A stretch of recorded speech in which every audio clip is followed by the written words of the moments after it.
El título del sermón, recuerde que estamos en una serie en el libro de Nehemías, que es un gran libro. No es muy largo, no es muy extenso, entonces lo animo a que usted pueda leerlo en su casa.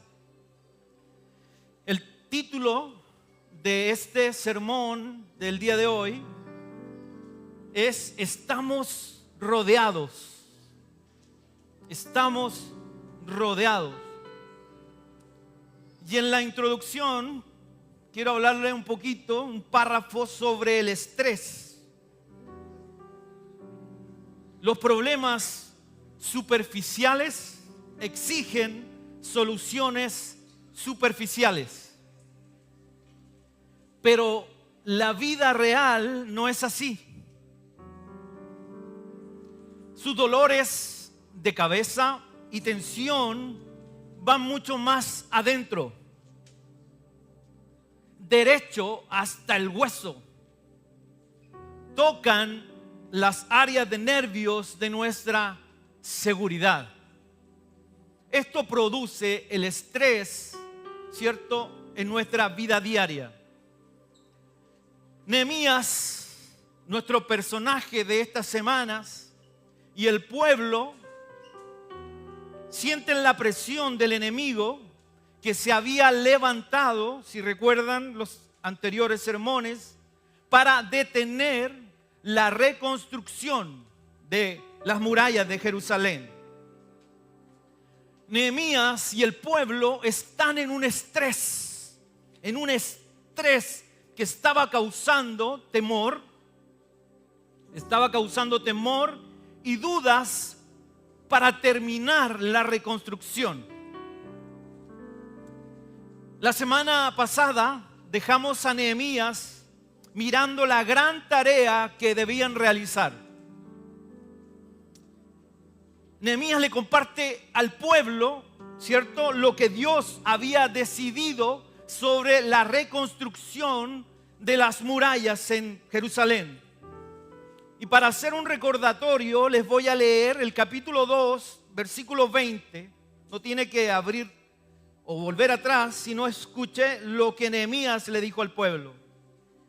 Y en respuesta les dije: el Dios de los cielos, Él nos prosperará, y nosotros sus siervos nos levantaremos y edificaremos. Nehemías, lo hemos dicho, estaba listo, estaba ready para reconstruir. Pero el enemigo que estaba alrededor, fuera de las murallas, no estaba contento con esta reconstrucción y usó varias tácticas para detener la reconstrucción. Y de eso hablaremos el día de hoy, de las tácticas que usa el enemigo para detener la reconstrucción de tu vida, la reconstrucción de tu familia, la reconstrucción de tu trabajo o de tu propósito o de tu visión. Amén. Lo primero que veremos el día de hoy es que el enemigo usa tácticas, como te dije, y lo primero que usa en este capítulo es la burla. La burla. Vamos a leer capítulo 4 de Nehemías, si tiene abierta su Biblia o su teléfono, versículo 1. Cuando Sanbalat se enteró de que estábamos reconstruyendo el muro, se enojó mucho, se puso furioso y comenzó ¿a qué? A burlarse de los judíos. Amén. ¿Qué nos enseña la Biblia en referencia a nuestros vecinos, a nuestro prójimo? La Biblia nos dice que amemos, ¿cierto?, a nuestro prójimo, a nuestros vecinos, y también que amemos a nuestros enemigos.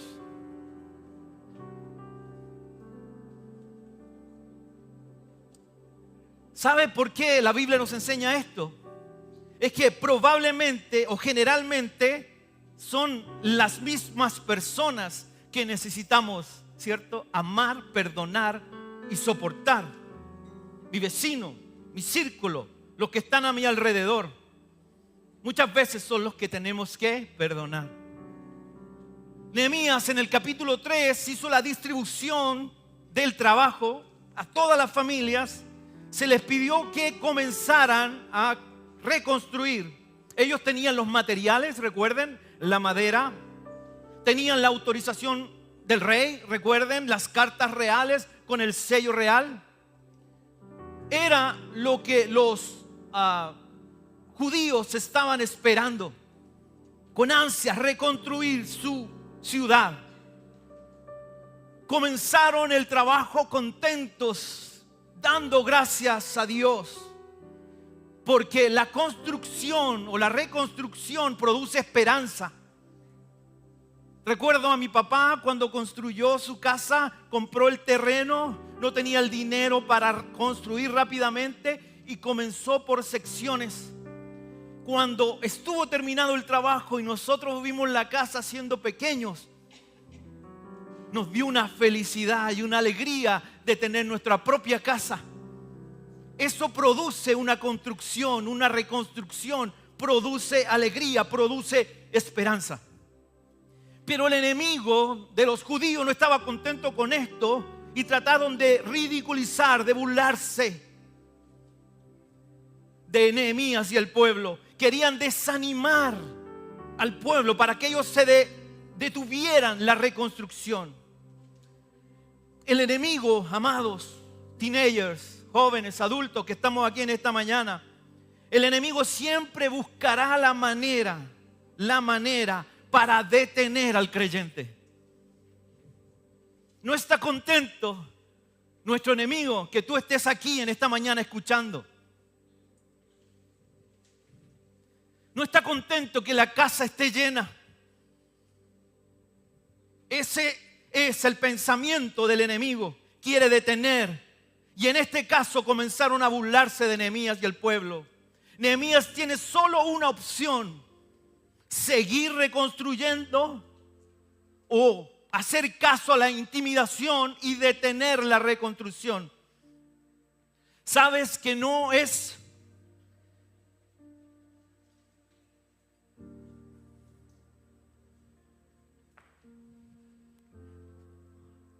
estoy pensando en tantas cosas donde el enemigo ha querido detener la reconstrucción, donde el enemigo ha querido parar una buena relación entre la familia. Hay tantas cosas que están pasando por mi cabeza en este momento. Pero Sanbalat y su gente querían intimidar, querían detener la construcción y comenzaron a intimidar. Y sabe que esto no es raro, porque el enemigo siempre ha insultado a los siervos de Dios. Tú lo puedes ver en la Biblia. Goliat ridiculizó a David cuando el pastor se encontró con el gigante solo con una honda y piedras. ¿Y qué le dijo? ¿Que yo soy perro para que tú vengas con piedras? Quiso ridiculizar a David. Los soldados se burlaron de Jesús cuando estaban maltratándolo. Se burlaron de Jesús en el juicio y también se burlaron cuando Jesús estaba en la cruz. Amén. Podemos ver intimidación, podemos ver burlas. El versículo 2 de Nehemías 4 dice: y habló delante de sus hermanos y del ejército de Samaria y dijo: ¿qué hacen estos débiles judíos? ¿Se les permitirá volver a ofrecer sus sacrificios? ¿Acabarán en un día? ¿Resucitarán de los montones del polvo las piedras que fueron quemadas? Cuando yo leía este versículo, pensaba a qué se estaba refiriendo Sanbalat, qué daño podían producir sus palabras. Y lo primero que veía era que Sanbalat se burló de su espiritualidad, de los sacrificios que ellos iban a volver a hacer para Dios en Jerusalén. Cuando tú te metes con Dios, cuando tú sientes la presencia de Dios y comienzas a adorar a Dios, yo te aseguro que muchos te ridiculizarán, muchos se burlarán de tu fe. Eso está haciendo Sanbalat. Segundo, se burló de su capacidad de trabajo. ¿Qué van a hacer estos judíos pobres? Y tercero, se burló de los materiales que usarían.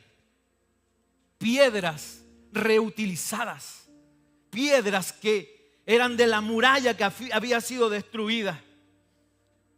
Lo que no sabía Sanbalat es que no solamente se estaba burlando del pueblo de Dios, sino se estaba burlando de Dios. De Dios, aleluya. De Dios. Ellos no se daban cuenta de que Dios estaba en esto. Cuando el creyente, o sea, tú y yo, somos ridiculizados en nuestra fe, también se están riendo o ridiculizando a Dios. Amén. Aleluya. Versículo 3. Tobías, el amonita que estaba con él, añadió: el muro que están edificando es muy débil.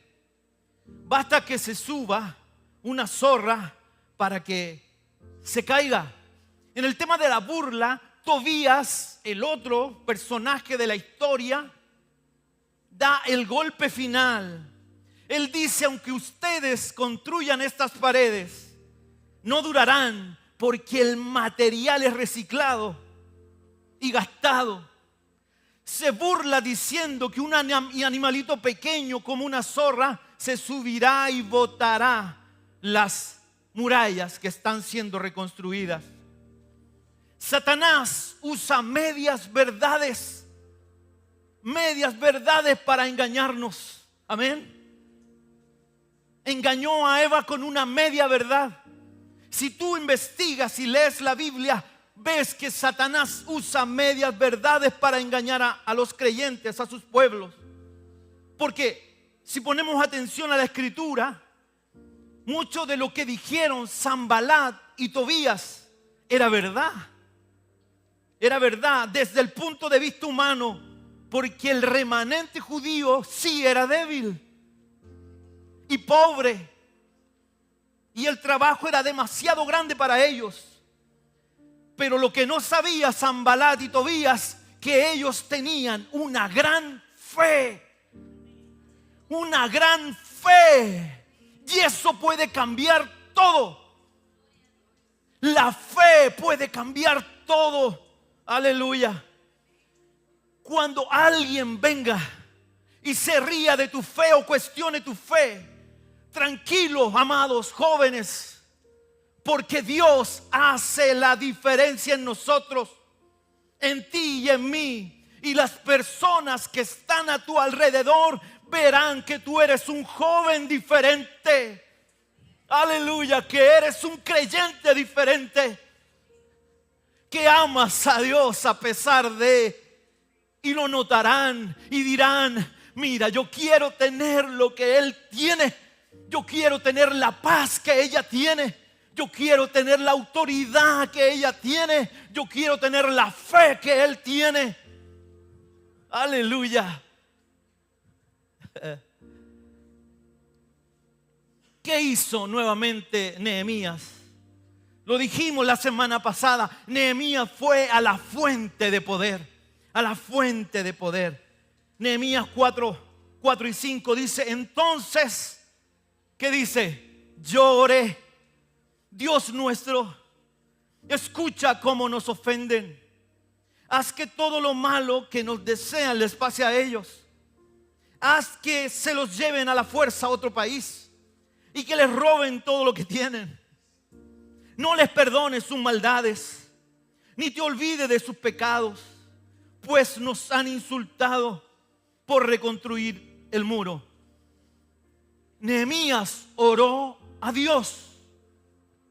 Nehemías oró a Dios. No era una oración de venganza personal, sino una oración imprecatoria que vemos en los Salmos. Y déjame explicarte un poquito qué es una oración imprecatoria. Porque si tú lees ahí, tú vas a pensar y decir: bueno, mira lo que está deseando Nehemías, el mal.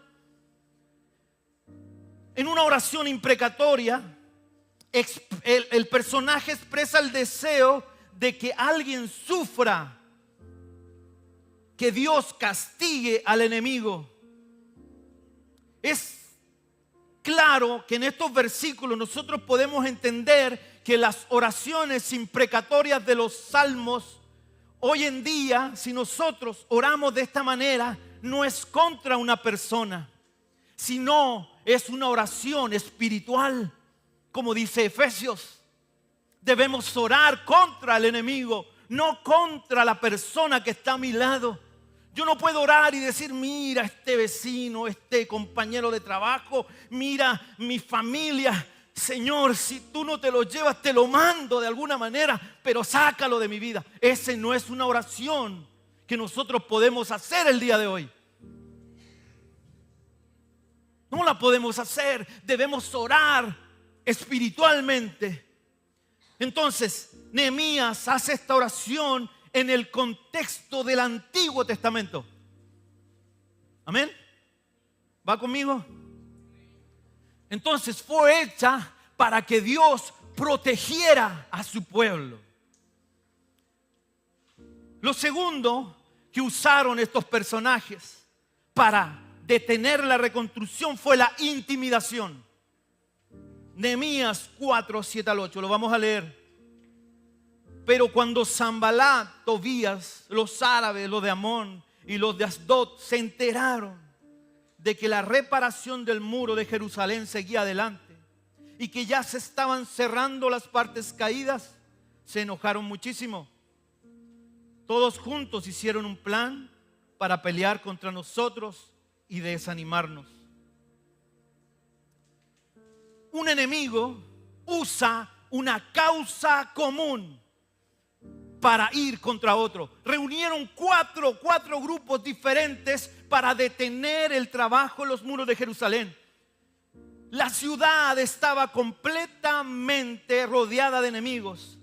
Al norte estaba Sanbalat y los samaritanos. Al este estaba Tobías y los amonitas. Al sur estaba Geshem y los árabes. Y al oeste los asdolitas. Asdod era quizás la ciudad más importante de Filistea en ese momento. Y los filisteos no querían ver una comunidad fuerte de israelitas, de judíos a su alrededor. Amén. El pueblo de Dios, nosotros los creyentes, a veces tenemos dificultades para trabajar juntos. ¿Sí? Pero las personas del mundo no tienen problemas para unirse en oposición al Señor. Y eso es importante, amados. Debemos unirnos en oración. Debemos unirnos para pelear la batalla que el Señor nos ha enviado para pelear. Y la gracia del Señor fluirá en nuestros corazones y en nuestra vida.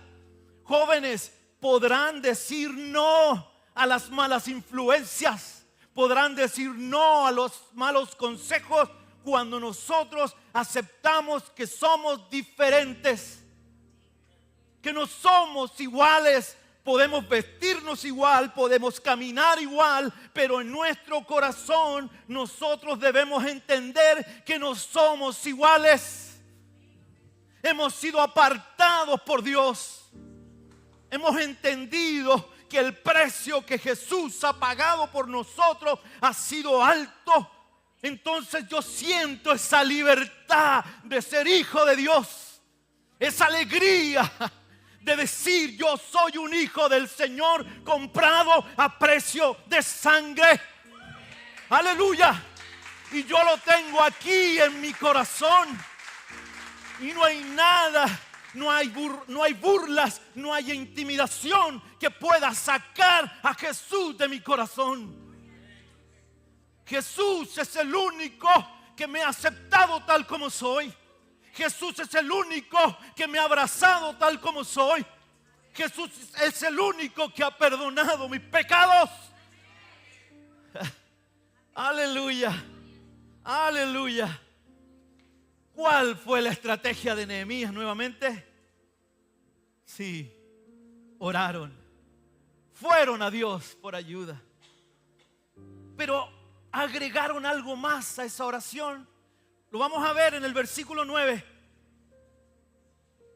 Entonces oramos a Dios y pusimos guardias ¿de qué? De día y de noche. ¿Para qué? Para protegernos. Pusieron guardias de día y de noche.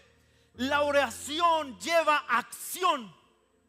Yo no puedo solamente quedarme en la oración, que es importantísima, ¿cierto? Es la puerta entre Dios y yo, es la comunicación entre Dios y nosotros. Pero debe haber una acción en nosotros. Amado, si el enemigo quiere intimidarte, toma acción. Si el enemigo quiere ver los muros de tu casa destruidos en el suelo, toma acción. Si el enemigo quiere destruir la paz de tu casa, toma acción. Aleluya. Adolescentes, si el enemigo quiere verte asociado con el mundo, toma acción. No puedes permitir, no podemos permitir que la bendición de Dios que tiene para ti se retrase o se detenga por la intimidación del enemigo. Aleluya, aleluya. Familia, iglesia, tenemos que accionar. No solo no nos conformemos con una buena oración, que es importante, sino también vigilar, amados, día y noche, el bienestar espiritual de nuestra familia. Es una responsabilidad tuya y mía cuidar por nuestros hijos, mirar quiénes son los amigos de mis hijos.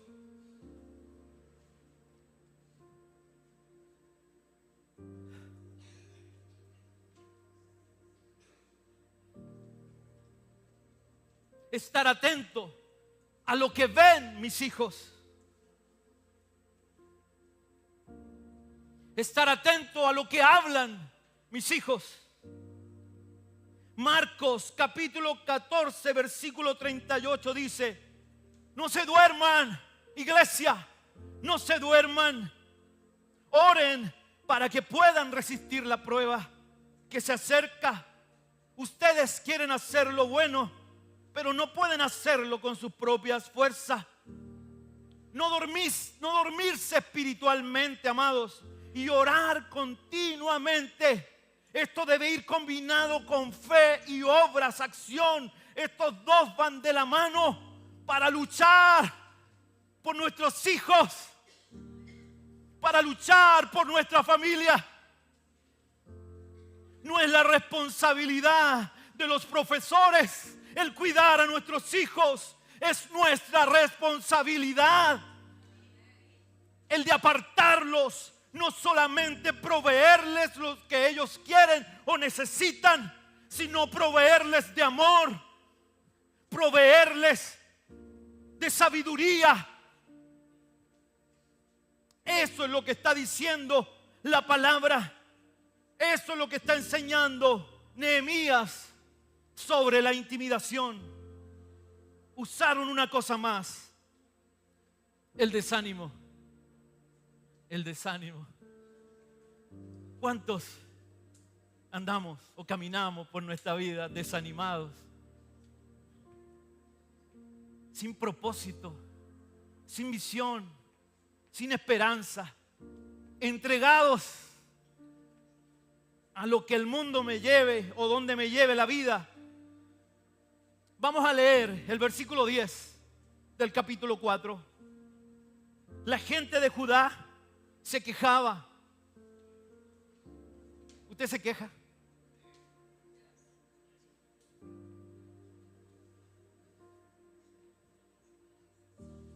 Ya no tenemos fuerzas y los escombros son muchos, o sea, el trabajo es demasiado. No podremos terminar de reparar los muros. Nehemías y el pueblo están en esta gran tarea. Estaban haciendo, estaban reconstruyendo, estaban en acción. vigilando de día y de noche. Pero vino el desánimo en una parte del pueblo, no en todo el pueblo. Y esto es importante, no eran todos, eran los de la tribu de Judá en especial, ¿cierto? Y aquí podemos ver la importancia, amados, que tiene escuchar las voces a nuestro alrededor. Si nos juntamos o escuchamos a una persona negativa, ¿qué vamos o cómo vamos a hacer nosotros? Dígamelo. Igual. Si nos juntamos con una persona que no ve nada bueno de la vida, ¿cómo veremos la vida nosotros? Nehemías se da cuenta de esto y comienza a alentar al pueblo, a decirle: seamos valientes, sigamos trabajando. Este grupo quería desanimar al resto, pero para Nehemías no era el momento de flaquear, no era el momento de detenerse. Si querían terminar la obra, debían tener fe. Que aunque el enemigo era mucho más poderoso, más grande que ellos, y estaban rodeados, ellos saldrían victoriosos. Aleluya. No porque Nehemías se lo había dicho, sino porque Dios se lo había dicho a través de Nehemías. Y eso es fuerte, eso es grande. Si tú lees la palabra y ves las más de 3,000 promesas que hay en la Biblia, tú dices: estas son para mí. Algunas son personales, son para personas específicas en la Biblia, pero yo puedo extraer el principio y decir: Dios está conmigo. ¿Por qué voy a temer? ¿Por qué me voy a asustar si Dios dice que cuida de sus hijos y que acompaña a sus hijos aunque estén sufriendo o pasando alguna prueba? Había una razón escondida en la tribu de Judá para desanimar al pueblo. No solo era el cansancio ni el miedo a lo que los enemigos le pudieran hacer. La razón principal del desánimo de la tribu de Judá era que se habían mezclado, se habían casado, sus hijos se habían casado con las naciones alrededor de ellos. Tenían amistad y tenían familia en Sanbalat y Tobías. Mire, vamos a leer Nehemías 6 para entender un poco. 17 al 19. Durante todo ese tiempo, los jefes de Judá habían mantenido comunicación ¿con quién? Con Tobías, con el enemigo, porque muchos de ellos se habían comprometido a ayudarlo. Habían hecho esto porque Tobías era yerno de Secanías, hijo de Ará, y porque su hijo Johanán se había casado con la hija de Mesulam, hija de Berequías. Frente a mí, está hablando Nehemías, hablaban de todo lo bueno que Tobías había hecho, y a él le contaban todo lo que yo decía. Por su parte, Tobías me enviaba cartas para tratar de asustarme. Algunos de los líderes de Judá no estaban totalmente dedicados al Señor, sino que estaban más interesados en ganar dinero, en ganar posición. Entonces, la combinación entre matrimonio y dinero dividió las lealtades de la tribu de Judá. Por un lado estaba su pueblo y por el otro lado estaba el dinero y la asociación familiar. Y esa fue la causa de su desaliento. Es importante, amados, saber con quién nos relacionamos. Es importante saber a quién estamos escuchando. Es importante entender que no todas las personas piensan lo mismo que yo, que no todas las personas quieren lo bueno para mí. Quizás hay personas que quieren aprovecharse de ti, aprovechar de tu talento, aprovecharse de tu hermosura, jóvenes, aprovecharse de la juventud de nuestros niños. parecen que son amigables, pero realmente no lo son. Quieren tomar provecho, quieren detener lo que Dios está haciendo contigo. Mire, Santiago 1 nos habla sobre las personas de doble ánimo. 1:5 dice: si alguno de ustedes no tienen sabiduría, pídansela al pastor. ¿A quién? Él se la da a todos, no a algunos, a todos en abundancia, sin echarles nada en cara. Eso sí, debe pedirla con la seguridad de que Dios la dará. Porque los que dudan son como las olas del mar, que el viento lleva de un lado a otro. La gente que no es confiable ni capaz de tomar buenas decisiones no recibirá ¿qué? Nada del Señor. ¿Qué hizo Nehemías con esto? Con el desánimo, él siguió adelante con la reconstrucción. Nehemías recibió aliento en la oración y las promesas de Dios. Y los que se quejaban ocasionalmente a su alrededor no le molestaron, porque tenía la seguridad de que Dios le había abierto la puerta para reconstruir. Si estás desanimado en esta mañana, amado, yo no sé cuál es la causa de tu desánimo. Yo no sé cuál es la causa que está provocando que tú en las mañanas te levantes sin propósito. Tú lo sabes. Y el Señor. Lo que yo te puedo decir es que el propósito para nuestra vida lo podemos encontrar en la palabra del Señor. Lo que yo te puedo decir, que el propósito para ti, adolescente, es ser un joven amante de Dios, un joven con propósito, un joven que piense más allá del mañana o del día de mañana, sino que piense que puede ser el presidente de este país, que puede ser un trabajador honorable, que puede tener en su corazón los deseos de ser alguien de beneficio para la comunidad. Ese es el deseo que Dios pone en un corazón diligente, en un corazón que acepta que Dios es el único camino que nosotros debemos seguir. Cada uno de los adultos que estamos en esta mañana hemos pasado por ahí. También yo estuve sentado y un pastor me estuvo diciendo lo que yo tenía que hacer. Y yo me sentaba y le decía: pastor, sigue diciendo eso, ya lo sé. Me entraba por aquí y me salía por allá. Pero sabes, en algún momento de mi juventud yo entendí que lo que mis padres me estaban diciendo con amor y a veces así, era para mejorar mis caminos. Porque ellos habían vivido más que yo. Y ellos sabían que el camino, cuando nos apartamos del camino, sufrimos.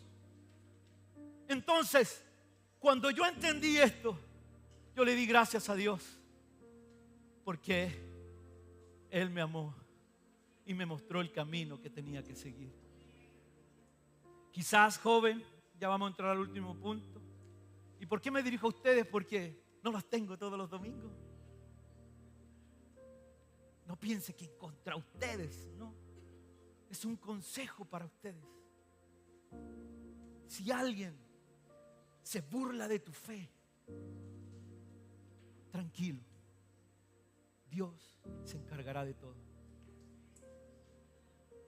No ores para que le pase algo, ora para que Dios haga algo en la vida de tu amigo, de tu compañero. Cuando haya intimidación, ten fe que Dios será el cortafuego para esa intimidación.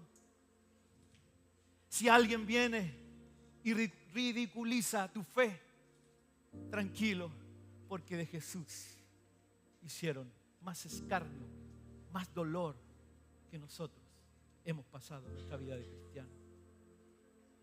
Intimidación. Y último, finalmente,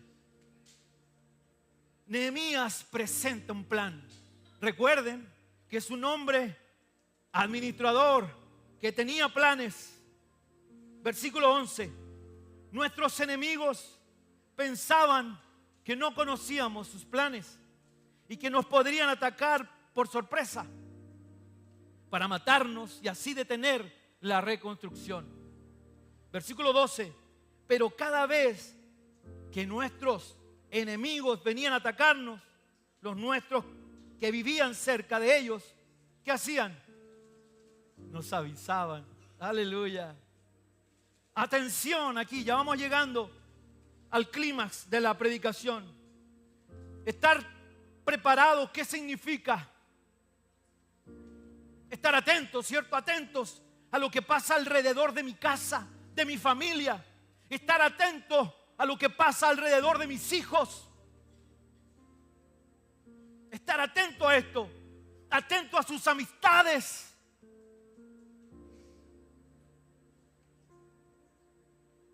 Atentos a sus influencias. Pablo nos enseñó en la palabra que nosotros ya conocemos sus maquinaciones, conocemos los planes del enemigo. Y esos planes del enemigo son para mal, no son para bien. ¿Qué hizo Nehemías sobre este caso, sobre este punto? Nehemías puso guardias en los lugares vulnerables de la muralla, de la pared. Versículo 13. Por eso ordené que todos tuvieran listas sus armas, espadas, lanzas y arcos. Luego les pedí que se colocaran agrupados por familias detrás del muro, en los espacios que todavía no habían sido reparados. Inteligente. Había lugares más débiles que otros. Y le pidió a su gente, a las familias, no solamente construyan, tomen armas, escudos para que se puedan defender. Tenemos que estar atentos a las partes vulnerables de nuestra defensa, de nuestra vida. Poner atención en los lugares donde nuestro enemigo puede atacarnos. Amén. ¿Dónde nos duele más como padres? Cuando el enemigo golpea a nuestros hijos. Nos duele, ¿cierto? Pon cuidado, pon guardias, pon vigías en tus lugares vulnerables. Es lo que vemos. En un clic, amados, en un clic está la perdición del hombre y de la mujer. Se ensucia la mente, se pervierte la mente. El enemigo ha entrado por ahí porque sabe que en un clic en tu teléfono, que en un clic en tu computadora se abre un mundo de pecado, de dolor, de destrucción, y que te atrapa y no puedes salir. Pon guardias y centinelas con armas espirituales. Cuando escuchamos personas que no son de bendición para mí, que comienzan a murmurar contra otro, que comienzan a hablar contra otro, pon vigías ahí para que tú no seas parte de los que hablan contra otros. Pon vigías en las personas que no son de bendición para mí. Debo tapar esa grieta y no dejar influenciarme por algo que no agrada al Señor, no agrada a Dios. Aleluya. Nehemías sabía que el proceso era duro y que podían ser presa del miedo.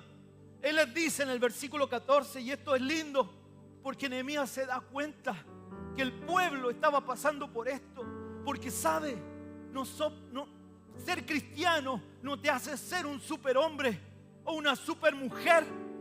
Yo, por ser pastor, no dejo de no tener pruebas, tentaciones. Como pastor debo estar atento, poner guardias en mi vida, cortafuegos. No sabe cuántos, si yo le mostrara si yo le mostrara los índices de líderes, pastores de jóvenes que están en la pornografía, es muy alto. Porque Satanás se ha metido por ahí. Cortafuegos han sido rotos, abiertos, vigías ya no están ahí. Es algo que el enemigo sabe que puede destruir tu vida, destruir tu ministerio, destruir tu matrimonio, destruir tu vida, joven. No permitas que el enemigo entre por ahí, porque él no quiere solamente hacerte daño y caer. Él quiere destruirte, él quiere matarte. Así lo dice Nehemías, que Sanballat y su pueblo querían matarlos. Ten cuidado, amado. La palabra del Señor nos dice en esta mañana: pon vigías, pon guardias, cuida tu flanco débil. Aleluya. Como vi, dice Nehemías, que estaban preocupados, me levanté y les dije a los jefes, a los gobernadores y a todos los demás, ¿qué le dice? No tengan miedo. Recuerden que Dios es poderoso y que ante Él todos tiemblan. Luchen por su nación, por sus compatriotas. Luchen por quién? Por sus hijos. Nuestros hijos son nuestra generación, nuestra extensión. Aleluya. Nuestros hijos son lo que nosotros somos. Y yo, mientras estudiaba esto, también me cuestionaba como padre. Muchas veces también he caído en eso. Creo que el amor es entregarle todo y que hagan todo. Pero muchas veces no es así. El amor es poner líneas, poner cortafuegos, poner vigías, ayudarlos, entregarles las herramientas para que nuestros hijos, como dice aquí, sean hijos de bien. Nehemías dice: luchen por su nación, por sus compatriotas, sus hijos, sus hijas, esposas y hogares. Ay, me cansé. Me falta el final todavía. Oh, agüita, gracias. Siempre digo, una Coca-Colita me levanta el azúcar, hermano. Un piece of lemon, please. Another time, piece of lemon. Thank you. Thank you. Ando muy inglés hoy día.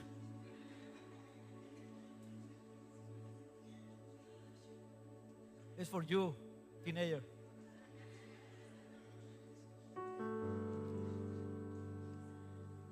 Esta parte es buena. Ponga atención. Y tengo una pregunta aquí. ¿Qué pasó cuando el enemigo vio esto? Cuando vio a la nación orando, cuando vio a la nación con el escudo, que vio a la nación preparados para la guerra. ¿Qué pasó cuando vieron a la nación con la espada y trabajando? ¿Qué pasó? Cuando el enemigo se enteró de que Jerusalén estaba armada y lista, ¿qué hicieron? Retrocedieron. Dios había frustrado su plan. Ellos querían matarlo, ellos querían destruirlo. El Señor, amados, el Señor es nuestro libertador y nuestro salvador. El Señor lleva a la nada los consejos de las naciones. Él hace los planes de los pueblos sin efecto. Me encanta esa parte. Me encanta.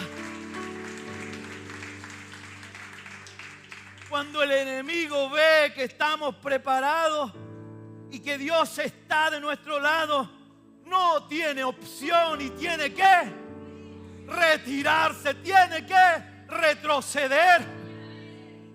Aleluya. Cuando el siervo de Eliseo, no lo tengo anotado, pero el Espíritu Santo me lo recordó. Cuando el siervo de Eliseo veía a esa gente ejército que venían contra ellos, Eliseo estaba muy tranquilo. Y su siervo Giezi le dice: Señor, mira, tranquilo, voy a pedir al Señor que abra tus ojos espirituales. Y cuando él miró con ojos espirituales, vio gente de a caballo, vio ejército, ángeles poderosos que estaban ahí para guerrear por ellos y con ellos. Por eso Eliseo estaba tranquilo, por eso Nehemías estaba tranquilo. Santiago 4, versículo 7. Por eso obedezcan a Dios. Háganle ¿a quién? Frente al diablo, frente al enemigo, y él hará. ¿Qué pasará con él? Él huirá de ustedes. Oh, aleluya. ¿Se puede? Sí, se puede. ¿Sabe que resistir al diablo implica un enfoque multifacético que incluye sumisión a Dios, vigilancia, atentos a lo que está pasando alrededor? El poder de las Escrituras está a mi favor. El poder de las Escrituras. Oración, fe, santidad. Santidad, jóvenes. Santidad, hermanos. Aleluya. Comunidad, humildad y dependencia del Espíritu Santo. Dependencia. Sabe que con mi fuerza yo no puedo decir no al clic en la computadora. Con mi fuerza yo no puedo decir no a mi teléfono, porque con mis fuerzas no puedo, porque soy un pecador. Eres un pecador. No es con nuestras fuerzas, es con la fuerza del Espíritu Santo. Es con la fuerza de Dios, del Señor, que cuando venga el momento, cuando tú sientas la necesidad, porque ya abriste una puerta, el Señor cerrará esa puerta con su poder. Y tú podrás decir: soy liberado de la pornografía, soy liberado del pecado que hay en mí, soy liberado de lo que han visto mis ojos. Límpiame, purifícame, Señor. Él lo puede hacer, amado. Dice la Biblia que somos nueva criatura. Nueva criatura. Quisiera terminar con el versículo 23 de este capítulo 4. Por eso, ni mis parientes, ni mis ayudantes, ni los hombres de la guardia que me acompañaban, nos quitábamos la ropa para dormir. Cada uno mantenía el arma en la mano. Es tan importante este versículo, entenderlo. No podemos darle lugar al enemigo. Nehemías fue un ejemplo para el pueblo de Israel en ese momento y para nosotros. No solo dio las instrucciones, porque a veces es fácil solo dar las instrucciones. Ora más, hijo, cuidado, mantén la puerta abierta. Y el Señor me tocaba el corazón, que tengo que estar más presente. No decirle a Él que se cuide de lo que ve en el teléfono, sino ayudarlo a Él a no ver lo que Satanás le puede presentar. Y si hay que quitar el teléfono un rato, hay que hacerlo. Hay que hacerlo.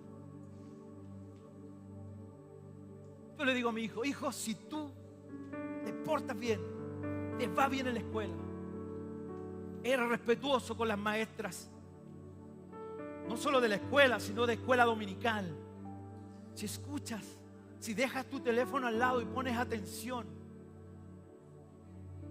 yo te voy a llevar a Disney.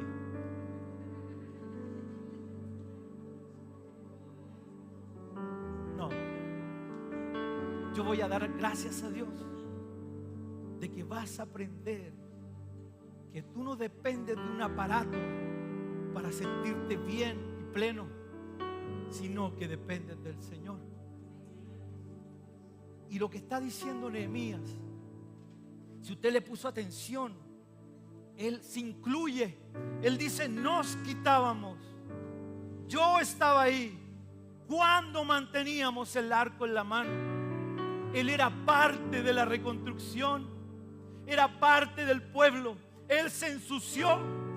Él también tenía un ladrillo en la mano con cemento, todo sudado trabajando. Él también tenía un escudo en su mano. No podemos decirle a nuestros hijos: arréglatelas tú como puedas.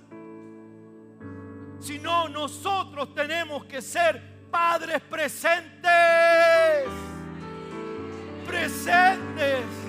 Y el Señor me está pegando a mí. No crea que es para usted, me está pegando a mí fuerte. Fuerte. Fuerte, porque yo no quiero perder a mi hijo. Yo no quiero que él se pierda. Yo no quiero que alguien lo apunte con el dedo, que digan que no escucha. Nehemías está ahí. Mis hijos. Él estaba ahí. Todos tenemos responsabilidades, amados. Debemos mirar el ejemplo de este hombre y ser ejemplo para los nuestros. Es nuestra responsabilidad. No es del maestro, no es del vecino, no es del amigo, no es del compañerito, no es del jefe. Es nuestra responsabilidad. Es nuestra responsabilidad. Escuchar a Dios, seguir a Dios, amar a Dios. Si nuestros hijos ven que nosotros amamos a Dios y nos negamos al pecado o a las cosas que dañan a Dios, yo te aseguro que seremos un buen ejemplo y ellos querrán ser como nosotros. Si nosotros somos una mala influencia, aunque lo hagamos con amor, ellos irán por un camino chueco. ¿Me entiende, chueco? Sí. Chueco. En inglés, chueco. Torcido. Sandy, torcido en inglés.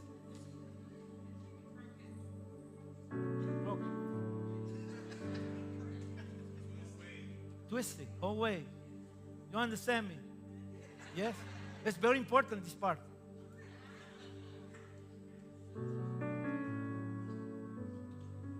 Quiero terminar con 2 de Timoteo 2:15.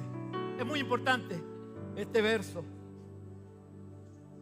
Póngalo, Milagro, por favor, para que lo leamos juntos. A la 1, a las 2 y a las 3. Haz todo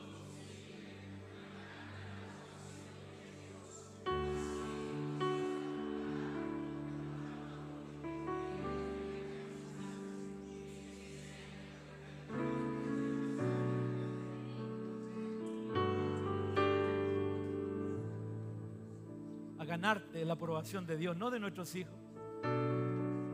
No somos amigos de nuestros hijos, somos sus padres. Yo con mi amigo puedo molestar.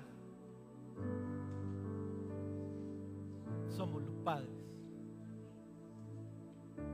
Mi papá, con esto termino. Mi papá era muy duro, algunos lo saben, le he contado la historia. Duro. Tenía las manos duras. Cuando no podía con las manos buscaba algo para corregirnos fuerte. Pero fue un gran hombre, porque salió del campo desde los 6 años con el arado. Él nos contaba de los 6 años con el arado, haciendo surcos con su papá. Desde los 6 años, y murió a los 76 años. Cuando ya no podía trabajar por la enfermedad que él tenía. El último tiempo yo lo veía, me mostraban fotos, yo estaba acá ya, y él dice en la foto o en el video que me mandaban, él levantaba con el otro brazo, su brazo, para poder terminar el trabajo, porque no tenía fuerzas para levantarlo. Y él me mostró, a pesar de la parte dura, él me mostró amor. Él jugaba con nosotros, él se tiraba al suelo, él siempre me mostró responsabilidad.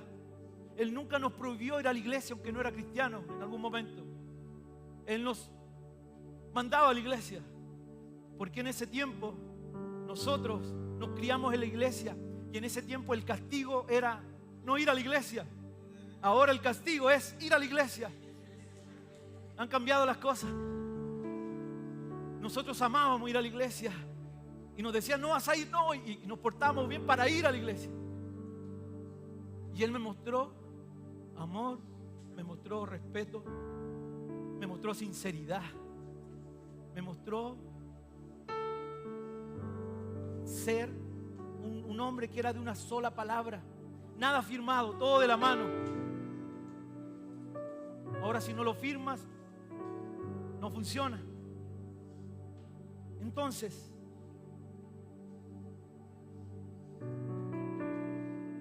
debemos ser responsables de nosotros, de nuestra reconstrucción y también la de nuestra familia. Es un gran libro, léalo. Es cortito, no es muy largo, léalo.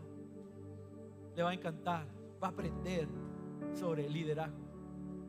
Liderazgo no es solamente para el pastor, sino usted es líder en su casa, usted es el encargado de enseñar a sus hijos.